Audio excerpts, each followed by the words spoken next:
Асанбек Стамовдун Нөшөрдөн кийин повести. Окуп аудиолоштурган Жылдыз Турсунбаевна. Каналдын өнүгүүсү үчүн подписаться баскычын басууну унутпаңыздар. Күз келди. Жайы менен шаарда көзгө анда-санда көрүнгөн художниктер жем издеп чыккан куш сыяктуу айыл кыштак менен тоо таштарды кыдыра эл арасында болушуп, кеч күздө жерге боз кыроо түшкөн маалда гана үй бүлөлөрүнө кайтып келишет да, мастерскойлорунда бекинип алышып, ар кимиси өзүнчө тарткан этюддарын жыйынтыктоонун аракетинде болушат. Дыйкан менен художниктер бирдей. Жайды жайлата мончок терин агызган дыйкан эмгек үзүрүн күзүндө көрүп, түшүм жыйынтыгын кеч күздө чыгарса, художниктер да жаз жай бою изденишип, эмгектенишип, күзүндө көргөзмөлөргө катышат же алган заказдарын комиссияга өткөрүшөт. Дыйканбек дагы жайында үй бүлөсүн Ысык көлгө жеткирип коюп, өзү жанын сабап иштеди. Ал үчүн эми бир гана арга калган. Көңүл жубатып, өзүн алаксытыш үчүн иштеш гана керек болчу. Ал жеке өз ишинен башка Союздун ишине да эми белсенип киришип, тыкан боло баштаган. Нинанын портретин ушул күздө көргөзмөгө биринчи жолу койду. Портрет көргөндөргө жагып, даңазалана баштаган. Ийгиликтерин бекемдеп, көкөйүн кескен санаадан кутулуш үчүн Дыйканбек жан алы калбай иштеп жатты. Бирок ошого жараша ал үй бүлөсүнө өтө кароо болуп кеткен. Жоро жолдошторунун конок тойлоруна баргандан караманча баш тартып, колу бошой калса эле дароо үйүнө жетип келип, үй бүлөсүнүн кашынан чыкчу эмес. Калемкан күйөөсүнүн Нина менен болгон мамилесин эске салмак тургай, кайра анын ичинен жапа чегип жүргөнүн сезген сайын чындап эле ага боору ооручу. Дыйканбектин да басыгы оор тартып, чачынын агы көбөйүп кеткен. Ушунун баарын сергек Калемкан гана баамдады. Аргын аялы экөө ошол боюнча эле тынып калышкан жок. Алар Дыйканбекти капкандан бир айлакерлик менен кутулуп кеткендей көрүштү. Ошол жөндө өз ара күнү-түнү сөз кылышып, демдери суубай, баштары маң болушат. Дыйканбек бир балие, ал шайтанды да алдап кетет, дешип ага кыжырланышат. Жек көрүүсү ичине батпай, жүзүнүн заары чыккан Аргын Дыйканбек көргөзүлгөн сыйлыктын жыйынтыгы чыкчу мезгилдин жакындап келатканын эстеген сайын кандай чара көрөрүн билбей, бир айласын табыш керек деп мээсин эзет. Эгерде Дыйканбек ал сыйлыкты алып кетсе, аны менен жоолашмак тургай, ага өйдө кароого дагы кудурети жетпей калаарын билет. Анын талантын күнүлөйт. Жолдошторунун арасында кадыры өтө жогору экенин көрө албайт. Жолуна тоскоол болгон ташча аны коңторуп таштайын десе күчү жетпесин, колунан келбесин бир билип заманасы тарыйт. Жек көрүү көкөйүн кесип жүргөн Аргын кокусунан өзүнүн айылдашы Акбайды көчөдөн көрүп, көңүлүнө бир ой кылт этти.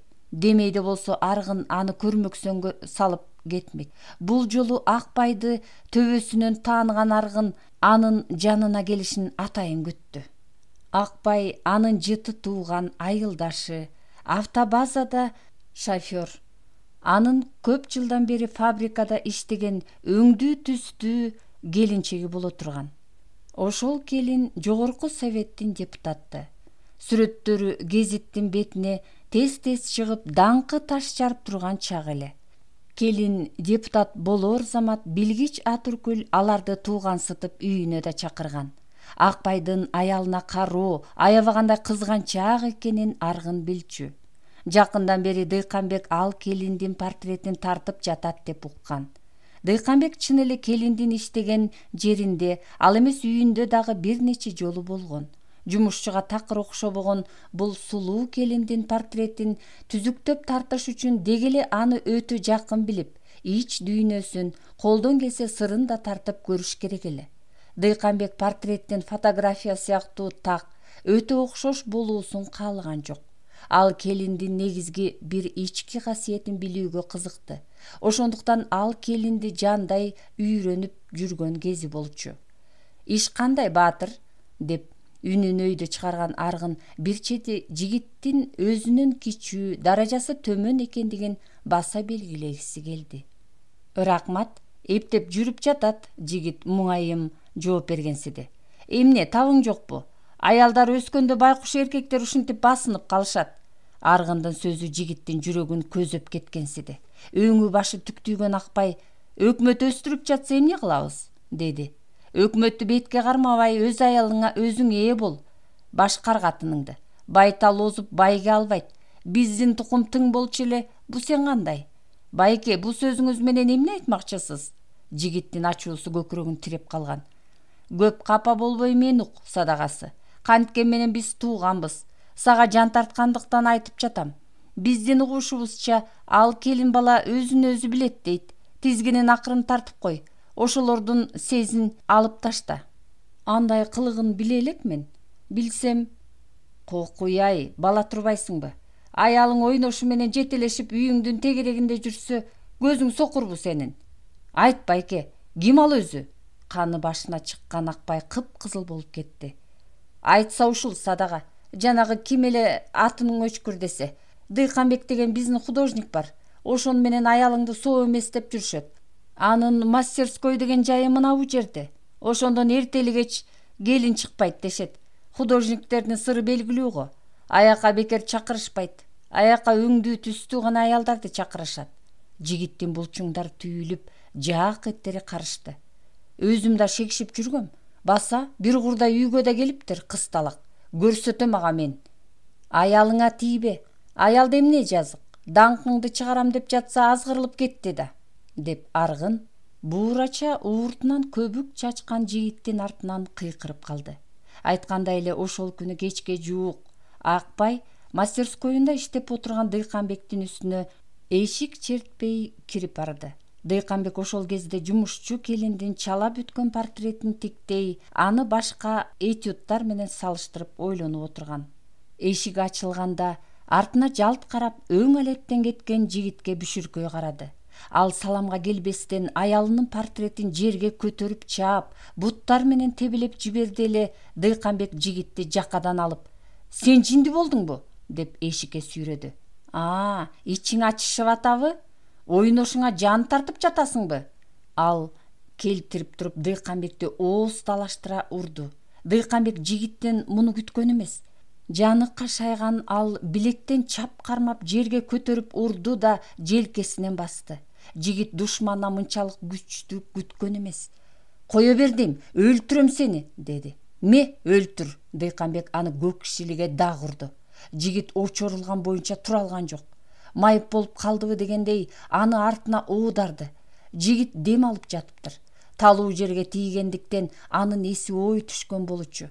Дыйканбек суу алып келип тура албай жаткан жигиттин бетине чачты. "Карап тур, өлтүрөм сени", деди ал бетин жеңи менен арчып. Дыйканбек анын колтугунан сүйөй өйдө кылды. "Мындан ары акеңди таанып жүр". Оозу башы канжалаган жигит чыгып баратып дагы кекенди. "Өлтүрөм, көрөсүң, өлтүрөм". Таяк жеп ызага ичи өрттөнгөн жигит чындап эле үйүнүн бурчунда илинип турган мылтыкты октоп келип Дыйканбекти атып салууну ойлоду. Аялын кордоп, өзүн өлөөрчү сабаган эмеден өч алуунун мындан башка жолу жок болчу. Ал баарына кайыл болуп, ичи өрттөнүп келатты. Анын үйү Аргындын тамынан бир көчө өйдө болчу. Аргындын көк дарбазасына кайрыла калып, "Бир ооз айтып коеюн", деди.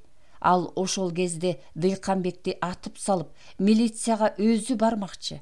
Аргын менен Атыркүл короосунда экен. Бети башы канжалаган Акбайды көрүп, Аргын үрөйү учкан немече: "Ой, эмне болду?" деди. "Байке, мен үйгө баратам. Мылтыкты октоп келип, жанагы немени атып таштайм, билип кой". Чыгып бараткан жигитти Аргын этектен алды. Атыркүл кыйкырып жиберди. Аргындын үрөйү учту. Ал иштин мындайча болуп кетерин ойлогон эмес. Акбай ачуусуна чыдабай Дыйканбекти атып таштаса, өзү доого калмак. Ал дарбазаны бекитип коюп, жигитти бир чети үгүттөй, бир чети аны соорото баштады. Атыркүл тызылдай анын чекесине муздак чүпүрөк басуу менен алек. "Бул эми хулиган да боло баштаган тура. Кудай бардыр, көпкөндөн жарыла албай турган экен. Сенин эсебиңди өкмөттө абар. Арыз жаз, кайным. Мен догдур чакырам. Арыз жаз. Аны өлтүргөндөн сага пайда жок. Каматыш керек. Артына мен өзүм түшөм. Талаада жаткан тууган жок. Закон бар. Сабыр кыл иним. Өчүңдү алып берем. Деми сууган Акбай Дыйканбектен кантип даяк жегенин толук жазып Аргынга карматты. Аргын менен Атыркүл биротоло көксөөсү суумайынча жигитти үйүнө жиберген жок. Аңгыча врачтар келишип, кордук көргөн жигиттин жаратын айгинелеп справка жазып беришти. Колго түштүңбү? деп кекенди Аргын. 3-чү күнү президиумга Дыйканбектин персоналдуу иши коюлду. Президиумдун мүчөлөрү жаңыдан эле күйүлдөшүп, окуя жөнүндө талаша баштаганда таяк жеген күйөөсүн ээрчиткен жумушчу келин кирип келди.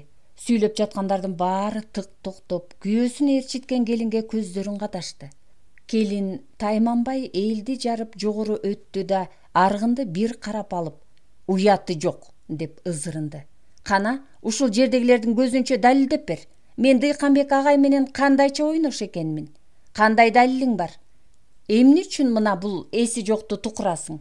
Жоолашсаңар өз бетиңерче жоолашкыла. Эмне үчүн мени ала жыгыласың? Эмне үчүн мени булгайсың? Айт дейм. Мына күйөөм кошо келди. Сурагыла момундан. Эркек башың менен кантип ушак айтууга бетиңер барат? Силер үлгү болоорлук адамсыңар. Кана, элди карап сүйлөп бер. Кана айт. Аргын сага эмне деп айтты?" Келин күйөөсүн дегдеңдетти. "Көчөдө келатсам кармап алып, аялың менен Дыйканбек ойнош деген. Чоң эле киши айтып жатса, анан мен ишенбейминби? Анан мен Дыйканбектикине барып, бетиң курусун" дешти дуулдаган художниктер. Жигит сөзүн улады. "Анан үйүнө отургузуп алып, катыны экөө арыз жаздырышты. Мен иттик кылдым. Кечирип койгула." Жигит көпчүлүккө кайрылды. "Дыйканбек агай күнөөлүү эмес. Мен өзүм катылдым ага. Кана менин арызым, бергиле." Жигит столдун үстүндөгү өз колу менен жазылган арызды илип алды да айрып-айрып ыргытып эшикти көздөй жөнөдү. Чыгып бараткан аял токтой калып көпчүлүктөн өтүндү. "Ушундай сасык адамды араңарда эмне кармап жүрөсүңөр? Бети курусун." Аял чыгып кеткенден кийин тургандар жаалап жиберишти. "Президиумдан чыгарылсын. Жоголсун көзгө көрүнбөй. Журт бузар. Союздан чыксын." "Бул итти союздан чыгаруу жетишсиз. Ал маселени правлениеде талкуулаш керек. Эми силерге уруксат. Бара тургула. Мен Аргын менен жеке сүйлөшөм." Эл чыгып кеткенден кийин шөлпөйүп жүдөй түшкөн Аргынды карап Дыйканбек: "Кана, баатыр, максатыңды айтчы" деди. "Мен сага жакшылыктан башка эмне кылдым?" Аргындын өңү сапсары болуп кетти. "Сени көрөйүн деген көзүм жок. Жек көрөм. Мен сени менен дагы да болсо көрүшөм. Жек көрөм." "Ушул жек оюңбу? Же катыныңдын тилине кирип жүрөсүңбү? Эмне үчүн баягында Атыркүлдү үйгө жибердиң? Айтчы, деги максатыңар эмне?" "Катынымдан айлан. Ал деген кантсе да бала тууган катын, ыйык катын." Дыйканбектин шагысына түштү. Көзү ала чакмактай алкысы буулду. "Сени менен айтышуудан пайда жок экен" дегендей салбырап ордунан туруп бараткан Аргынды карап таптап, тактап сүйлөдү. "Келесо, эгерде дөбөтү келишсе, кубаганчыкта 5тен күчүк тууйт. Катыныңдын тууганына корстон болбо." Дыйканбектин сөзүн баамдап, анын айтканында бир маани бар экенин билип, бирок сөз таба албай ызасы кайнаган Аргын чыгып баратып дагы күч менен кайталады: "Жек көрөм сени, жек көрөм." Үйүнө жеткенче Аргындын башы маң болуп, бир күйдүргү ыза жүрөгүн эзди. Эски жаранын картын сыйрып алгандай анын жаны ачыша турган жөнү бар болчу. Жетиге аяк баскан эркек баласы бак берген, өзүнө кыпындай да окшош эместигин ал мурда эле байкаган. Бул наристе ушул кезге чейин учугу үзүлбөгөн Майбаш менен Атыркүлдүн махабатынан жаралган. Уулун көргөн сайын Аргындын кыялынан чаң чыгып, колкосуна кимдир бирөө канжар такап тургандай заманасы тарычу. Аргындын көкөйүн эзген күдүк ойду биринчи жолу мындан 3 жыл мурда айылдашы Болотбек эске салган. Жайкы аптап мээ кайнаткан кез болчу. Аргын уулу бак бергенди ээрчитип ошо күнү айылга барган.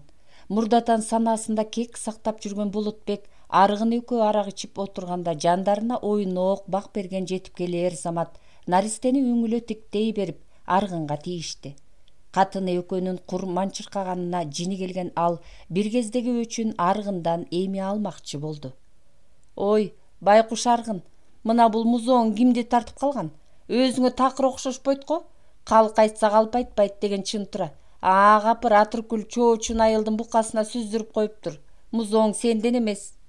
Аргын сөз таба албай буулуккан сайын Болотбек үстөмөндөтө берди. Ошондо оозгу үйдө тамак камын көрүп жүргөн Аргындын энеси Берекке орой тамашаны кулагы чалгандыктан ичкери кирип Болотбекти какты.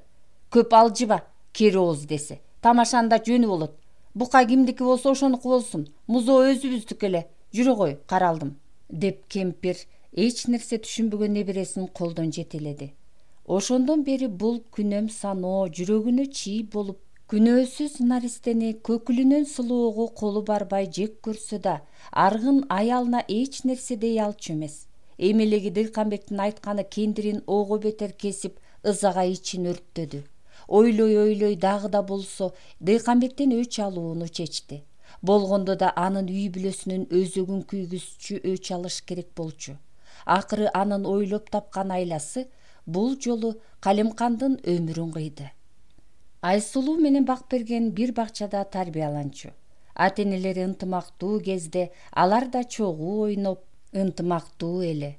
Ата-энелеринин чатагынан кийин эки бала тең бири-бирине мурдагыдай ылым санашпай калышкан. Калемкан кызына эч нерсе айтпаганы менен сергек кыз ата-энеси Аргындар менен катташпай калгандан кийин жүрөгү кандайдыр жаман жышаанды сезип, Бакбергенден четтей баштаган. Дыйканбек менен Калемканды каргап шилеген ата-энесинин сөзүн күнүгө уккан Бакберген дилинде чын эле алардан өткөн жаман адам жок турбайбы деп ойлогондуктан Айсулууга өзү катылчу. Балдар арасынан акырын суурулуп чыккан Бакберген кээде кыздын чачынан тартып, жаага чаң чачып кетет. Ийнеликтей дирилдеген Айсулуу балага жемин жедирчү эмес. Бакбергендин артынан кууп жетип, аны чачтан алчуда илмийген буту менен тепкилеп жиберет. Арбашкан эки баланын чатагын кээде тарбиячылар араң басчу. Бирок экөө тең күн сайын чатакташып келээрин алгачкы күндөрү ата-энелерине айтышкан жок.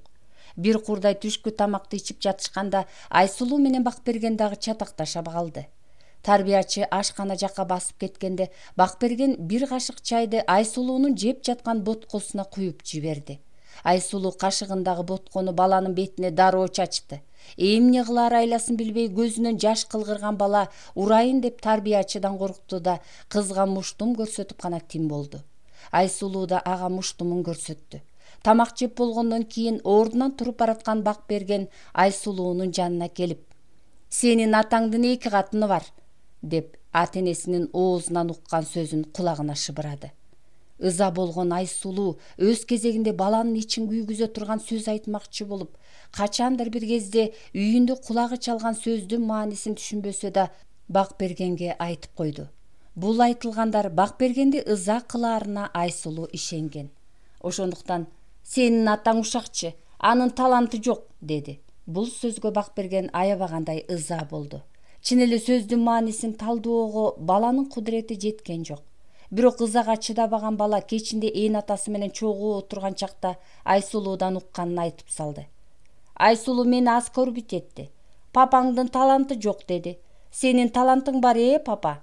Аргын менен Атыркүлдүн бетине бирөө ысык кор чачып жибергендей күйбөгөн жери күл болуп аябай чычалашты.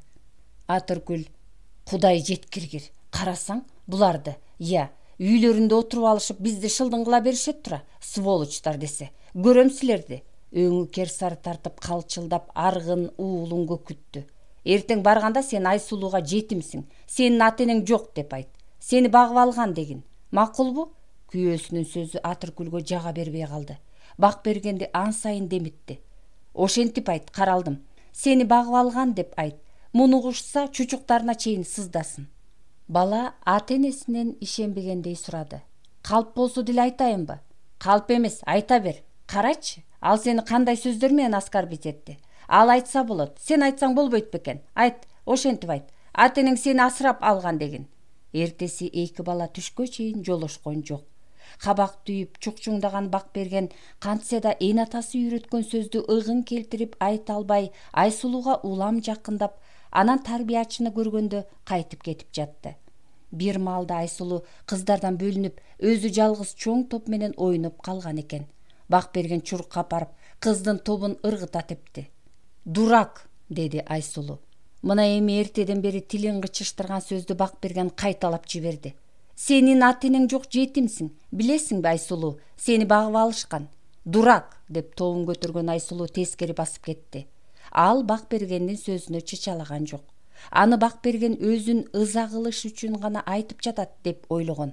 Айткан сөзү Айсулууга таасир этпегенин билген Бакберген кандай кылсам дегендей сөзүн дагы кайталап, Айсулууну бутка тээп жиберип качып жөнөдү. Эти ооруган Айсулуу катуу ыйлады. Ыза болгон кыздын көз жашы кургай электе аны бакчадан эртерээк алыш үчүн машинеси менен эн атасы келип калышты. Кызын машинеге отургузуп алып жолдо келатканда анын көзүнөн өп: «Ким менен уруштуң, күчүгүм? Эмне кыйладың?» деди. Эти ооруп ыза болгон кыз энесине эркеп кетти да кайрадан ыйлап: «Мени Бакберген бутка бир тепти, мама. Ананчы, ал мени папаң менен мамаң сеники эмес, алар сени багып алган деп айтты. Ал калп айтат, мама?» деди. Калимкан кызына жооп берүүгө үлгүргөн жок. Анын жүрөгү бир жолу катуу булукту. Анан чалкалай берип жүрөгүн баскан боюнча өң алеттен кетти. Дыйканбек машинесин токтото коюп, аялына асылганда көзүнөн жаш кулаган Калимкан ооз учун араң кыбырата: «Тезирээк, врачты көздөй!» деди. Кичинекей Айсулуу энесин кучактаган бойдон бакырып келатты. Рулду башаламан башкарган Дыйканбек дагы солкулдап ыйлап келаткан. Калимкан ооруканага жатып калгандан кийин анын шайы ой баштады деп уккан деле бир балээни баштаганын билген Атыркүл рыбачы тарапка командировка алган. Анын да жүрөгү дүкүлдөп, наар тартпай, аябай коркту. Калимканды аман калса экен деп Кудайдан миң ирет тиледи. «Оозума кара таш, мен куруйун!» деп жолдо катар улам табынып, жаны жай алган жок. Рыбачиден Майбашка жолуккандан кийин анын эркелеткени, анын кучагына кысканы бир аз көңүлүн жубаткан. Бул жолу эртең менен суутулган бээдей көңүлү сергий, бир аз дени башы жазылган Атыркүл үйү менен сүйлөшмөкчү болуп телеграф жака басты. Анын көңүлүндө санааркоо жок болчу. Атыркүл Майбаштын ысык демин, жытын азыр да эңсей, бул түйшүктүү чөйрөдөн кантип чыгуунун айласын таппай, бир баласы менен аялын кое берген Майбаштын мурдагыдан бир аз кызмат абалы төмөндөп калганын эстеп, бир бүтүмгө келе албай ою бириндеп жатты. Ушул түнү ал Атыркүлгө баш кошуу жөнүндө сунуш кылган. Очор бачар болгон үй жайын кыя албаган Атыркүл Майбашка ачык жооп таба албастан, азыр да ушул ойдун тегерегинде чарк айланып жатып, телефон станциясына кирди. Телефонду алганда эле аргындын үнүн укту.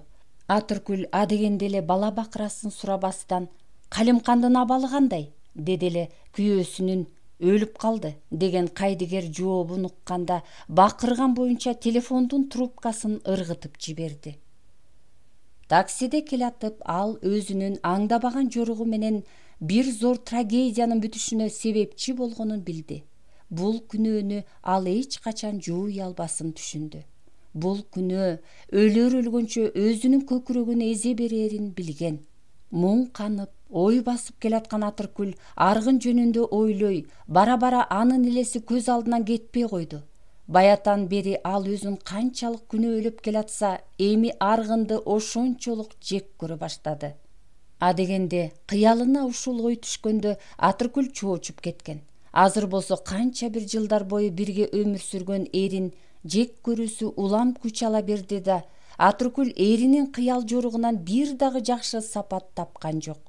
Ошончо жылдан бери ушуну билбегенине таң калып, өкүнүп алды. Ойлоп келсе, аргындын жүргөн турганынын баары майда экен.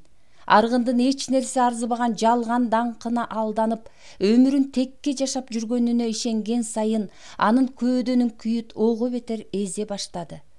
Өзүн ушул абалга алып келген аргын деп түшүндү. Бирок ал канчалык буулукканы менен ыйлай алган жок. Көзүнөн караманча сокур жаш чыкпай, кыялы чачылып, ушул тапта түпсүз орду көздөй кулап бараткандай Атыркүл кайдыгер абалга туш болгон эле. Атыркүл үйүнө келгенде аргын жок экен. Атыркүлдүн келатканын билип, ал атайын бир жакка кетип жоголсо керек. Атыркүлдү эстүү кайын энеси каршы алды. Менти тайган кары кечээ күнү неберелерине учурашкан атайын кыштактан келген. Акыркы жылдары уул келинин үйүнө чанда бир каттаган эстүү кемпир булардын турмушундагы пайда болгон жараканы алда качан байкаган. Бирок уул келининин мамилесин оңдоого өзүнүн кудурети жетпесин билип, ичинен тына, ичинен үшкүрчү. Эмнеликтендир ал уулуна караганда келинине көбүрөөк жан тартчу. Босогодо турган кайын энесин көрөр замат Атыркүл аны кучактай калып: "Апай, апай, эмне кылам? Акылыңды айтсаң боло", деп буркурады. Ал ташка тийген айнекче бырын-чырыны чыккан тилегин жоктоду. Көңүлүн буюктурган тар чөйрөдөн чыга албай, торун туткан кептерче талпынды ал. Канча жылдан бери көзү бүткөн булакча муң баскан көкүрөгү канап, ак көңүл, кирпиги салаңдаган калем канды жоктоо менен бирге ал өзүнүн текке кеткен өмүрүн көмүп жатты. Аргындын өз көмөчүнө гана гүл тарткан талантсыз бир шордуу экенин эми түшүнүп отурат. Көп ыйлап шиши түшкөн көзүн аарчыган Атыркүл ваннага кирип бара жатып, улагада калтырган сумкасын жиникеле төрдү көздөй силккенде, анын ичинен эркектин күмүш тарагы шыңгыр этип ыргып кетти. Ал тарак Майбаштыкы болчу. Береке эне Атыркүл бети колун жууп чыкканча, баягы күмүш таракты колуна экче кармаган боюнча ойлуу отурган. Атыркүл келгенде: "Балам, садагаң болоюн. Мына бул таракты бек катып алчы. Анан тигил чамаданыңдын ичин да карап чык. Жанагы төбөңдөн ургур дагы бир нерсе таап алып чатак чыгарбасын", деп муңайды. "Апа, мага эми баары бир", деп ары токтоо кесе айтты Атыркүл. "Көрсө мейли, кайра ошонун көргөнү жакшы. Мен анын чөнтөгүн аңтарам. Ал менин чөнтөгүмдү аңтарат. Ал мени аңдыйт, мен аны аңдыйм. Ошентип ал мени алдайт, мен аны алдайм. Ал менин алдымда актанса, мен анын алдында актанам. Ал аксынса, мен да аксынам. Экөөбүз тең таза сынып, бирөөлөргө сын тагабыз. Ал мыкты сынса, мен байкуш анын атын чыгарууга аракет кылам. Бирок ушунун баары калп экен. Билсеңиз, экөөбүз тең булганып бүттүк. Таза жерибиз калган жок. Бири-бирибизди качанга дейре алдайбыз. Биздин турмуш болбой калды. Мен эми уулуңар менен ажырашам. Аны сасыган акылы мага да жокто. Мындан аркы өмүрүмдү таза жашагым келет. Капа болбо, апа. Ансыз да алдыда канча өмүр калганын ким билет. Эми баарын башынан баштайм." Келининин айтканынын чын төгүн түшүнө албаган Береке апа кайра наалыды. "Силердин өмүр сүргөнүңөрдү эч ким түшүнүп болбос. Башыңар аман, дени кардыңар сак, телегейиңер тегиз. Карагылачы, үйүңөр толтура дүнүйө менен мүлк, казан аягыңар толуу аш. Башка эмне керек силерге? Кур бекер үшкүрүнүп жан кыйнай турган жөнүңөр кайсы? Эмне үчүн ушул ырыстуу күндө жыргап жашабайсыңар? Манчыр коонунда жөнү болот. Бекерге өз ырыскыңарды өзүңөр теппегиле. Андан көрө тобоо десеңер болбойбу? Мен эч нерсеге түшүнбөйм. Бул кайдан чыккан ый? Кайдан чыккан муң? Айтор мага окшогон далай карылардын башын маң кылдыңар. Жоргуңар жолдо калсын." "Апай, сизге кайсы бирин айтайын? Айткан күндө да сиз эмнени түшүнөт элеңиз? Сезип турам, жанагы сасык көөдөн уулуңузду аярсыз, ага жан тартып жаткандырсыз. Бирок аялмын дегендер үчүн аны менен жашоо өзүнчө эле тозок. Түшүнсөңүз ушуну, апа." Бетин эки колу менен жапкан Атыркүл кайрадан шолоктоду. Кемпир болсо эми кадыресе келинине жан тарта: "Балам, сени күнөөлөгүм келбейт. Ичтен чыккан ири жылан", деп өзүнүн да көзү жашылдана түштү. "Кантейин? А дегенде ошондон үмүтүм чоң эле. Кантсе да чер көкүрөк уулумдан сени кем көрбөстүрмүн. Эгер уулум жаман чыгып калса, ал менин күнөөм эмес, балам. Менин жатыным жакшы эле. Кантсе да анын атасы ыраматтылыктан кетти. Түктүү кочкордун тукуму ошол уулунча жемеккор, териси тар неме болчу. Арга канча ойлоп көр, балам. Баарын өз акылыңа салып токтоолук менен чеч.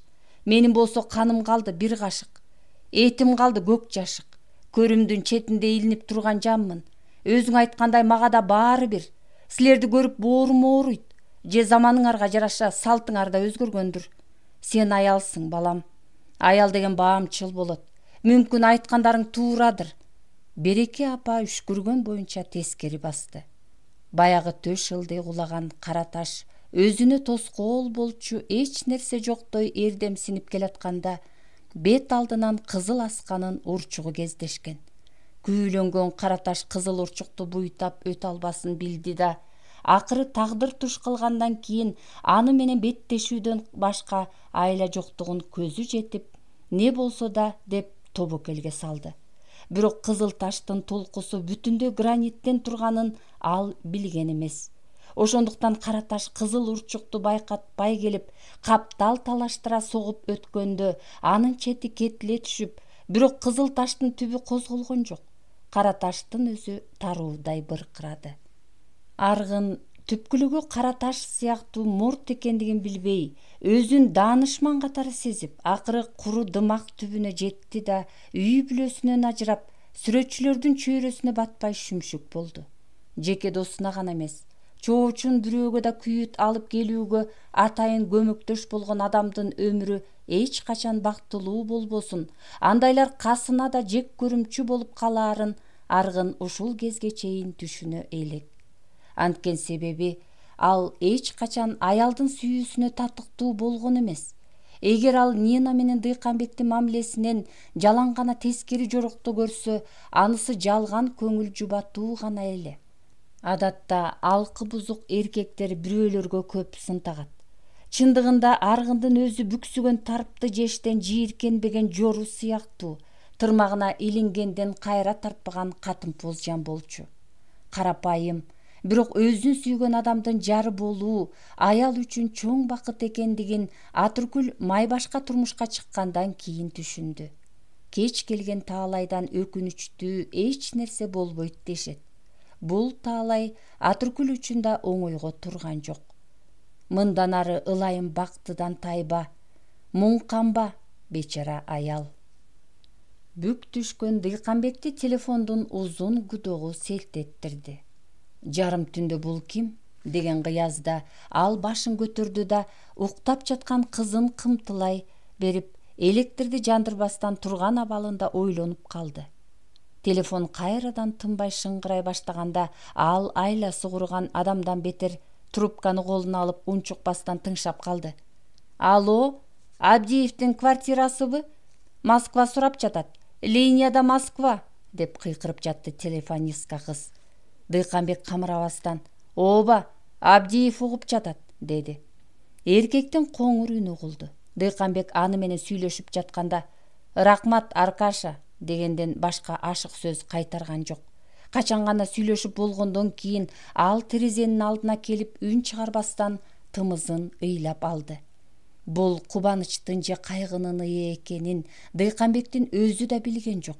"Капырай, ушундай да болот экен, деди терезени тиктеген ал. Баяттан бери бактарактарды, асфальтты сабап шатырата төгүп жаткан кара нөшөр басылып калыптыр. Дыйканбек форточканы ачты. Тоо жактан соккон муздак шамал анын ысыган көкүрөгүн басты көрүнөт. Дир-дир этип соккон шамалдан улам теректердин жашыл жалбырактары шуудурап, көгүш тонук тамчылар жерди көздөй дыбырап кулап жаткан. Теңирдин күнү бир жааса, тереги эки жайт, деп ойлогон Дыйканбек эми терезенин кош канатын ачып жиберди. Үйдүн ичи таза абага толуп чыкты. Баягы каралжын булуттар сүрүлүп, тоо тараптан жылдыздар шыкаалап туруптур. Дыйканбек телефон аркылуу сүйлөшкөн адам анын москвалык художник досу Аркадий Иванович эле. Ал Дыйканбектин көркөм академияга мүчө корреспондент болуп шайланганын сүйүнчүлөгөн. Кабар Дыйканбекти кубанткан жок. Бирок кантсе да ал мурдагы кайдыгер абалдан кутулгансыды да дирилдеген муздак желге көкүрөгүн тосуп, көктөгү жылтылдаган таза жылдыздарды тиктей бир топко чейин турду.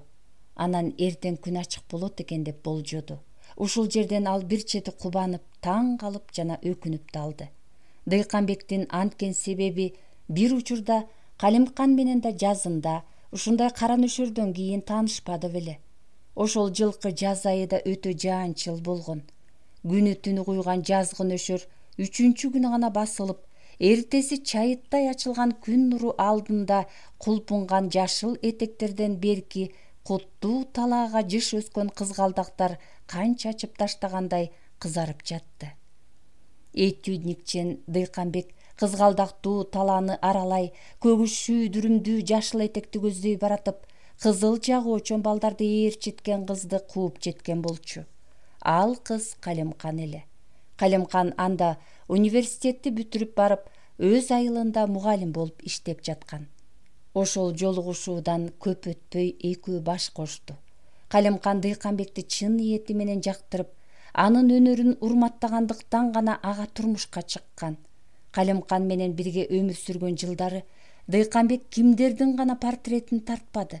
Бирок өзүн сүйүп, өзүн түшүнгөн асыл жарынын портретин бир жолу да тартпаганын ойлоп, азыр өкүнүп отурат. Көз алдына нөшөрдөн кийинки кызгалдактуу жашыл этек элестеген сайын Дыйканбектин жүрөгү булкуп алды да эртең жолго чыгыш керек деп чечти. Ушул кыялга жеңдирген Дыйканбек өзүнчө эле тыбырчылай баштаган. Көрсө, анын али да болсо бүтө элек иштери абдан көп тура. Дыйканбек эми кызыл жагуучу балдар ээрчиткен Калемкандын портретин тартмак болду. Тартканда аны ошол жашыл этектүү тоонун фонунда тартмакчы. Ушуларды ойлогон сайын жүрөгү ээлирген Дыйканбек азыр эле жолго чыгып кетчүдөн бетер чыдамы кетип отурган. Алдыда дагы да болсо өмүрдүн бир үзүм татаал жолу жатканын түшүндү. Ал эртең эрте туруп, кызын ээрчиткен боюнча жолго чыкмакчы болуп, азыр уктап алууну чечти да кызынын жанына кыйшая кетти. Эки ууртунан шилекей агып, кызы таттуу уйкуда жаткан. Дыйканбек Айсулуунун аппак ууртунан өөп, биз дагы жашайбыз. Сени бактысыз кылууга акым жок менен, деп өзүнчө кубурады. Эшикте кара нөшөр басылып, бейкут жылуу түн өкүм сүрүп турган.